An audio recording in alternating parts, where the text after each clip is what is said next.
की बीजेपी सरकार अलायन्स मध्ये होतो.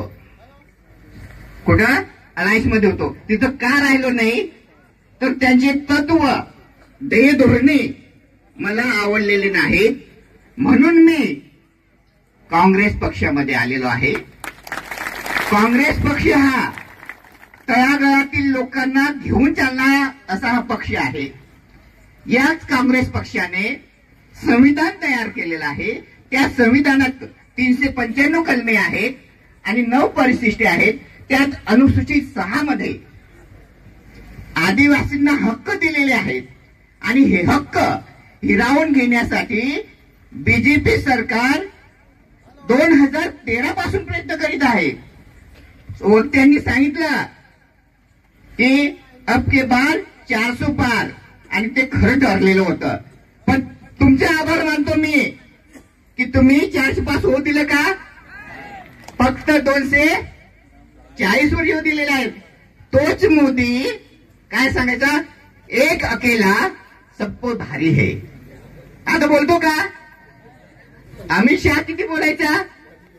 अमित शहा काय सांगतोय? समान नागरी कायदा. जर महाराष्ट्रामध्ये बीजेपी सरकार आलं तर समान नागरी कायदा चालू करणार आहोत. तर ते आपल्याला होऊ द्यायचं नाहीये. घटना टिकवायची आहे. पेसा कायदा आणायचा आहे. आदिवासीची सोयी सवलती ह्या आपल्याला आणायच्या आहेत.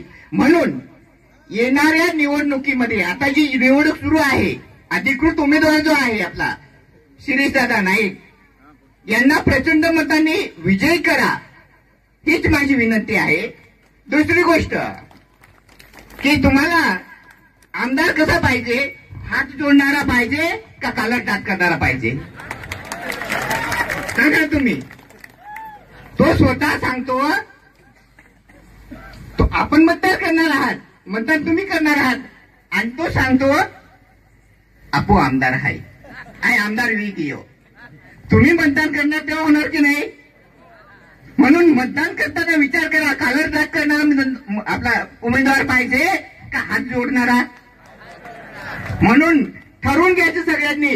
आता आपण असं ठरवून घ्यायचं की प्रत्येक घरातनं आया बहिणी असतील त्यांना पटवून सांगायचं. लाडक्या बहिणी सुद्धा बसलेल्या आहेत, त्यांनाही विनंती करतो, लोकसभेच्या वेळेस आपण आपल्या बचत गटातील लोकांना प्रमाणपत्र दिलेलं होतं ना.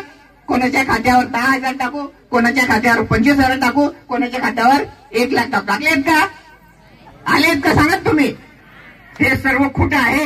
हे जुगलाबाद सरकार आहे. हे साहेब आपल्याला सांगायचे बोद्या टोलकी वाजवमा आणि ठोगा बोदे लागोमा. आता कोण ठोग आहे? तेच ठोग आले की नाही? म्हणून ठोगा बोदे लागामा आणि बोद्या टोलकी वाजवामा. आपू जो काँग्रेस पक्ष आहे, ओच काँग्रेस पक्ष गरीब दिन दुबळ्यान लीड चालणार आहे.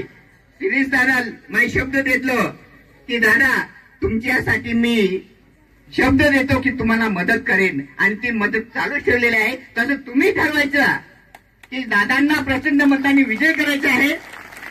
हे काय, हे भांडी वाटतात, म्हशी वाटतात, गायी वाटतात. आपण यापेक्षा चांगल्या योजनांचा पाऊस पाडू. आणि या की पुढे जर आपलं तुम्ही जर मतदान केलं आणि महायुती सरकार विरुद्ध लढा दिला, महाविकास आघाडी स्थापन केली, त्या महाविकास सरकारमध्ये आपले दादा हे मंत्री होणार म्हणजे होणार. आणि पैशांचा पाऊस पाडू. योजना पैशांचा जसा पाऊस पडतो तसं योजनाचा आपण पाऊस पाडू. एवढं मी तुम्हाला हक्काने सांगतो. आणि काही ज्या योजना असतील त्या राबायचे आम्हाला सर्व येतं. म्हणून सांगतो की विचार करायचा मतदान करताना की आपल्याला कोण तारणार आहे. अशा उमेदवाराला आपण मतदान करायचं आहे. येणाऱ्या 20 तारखेला सगळ्यांनी मिळून एक तळागाळातील लोकांना एकत्र बोलवून की मतदानाच्या ठिकाणी लाईनी लावून लवकरात लवकर मतदान करायचे आहे. आणि दुसरे जे असतील त्यांनाही बोलवायचं आहे. आणि 65,000चं लीड आहे, पण 1,65,000 दादांना निवडून आणायचं आहे. एवढं बोलून माझे 2 शब्द संपवतो. आयोजकांनी मला संधी दिली त्यांचे मी आभार मानतो आणि रजा देतो. जय हिंद, जय आदिवासी. धन्यवाद महाले सर.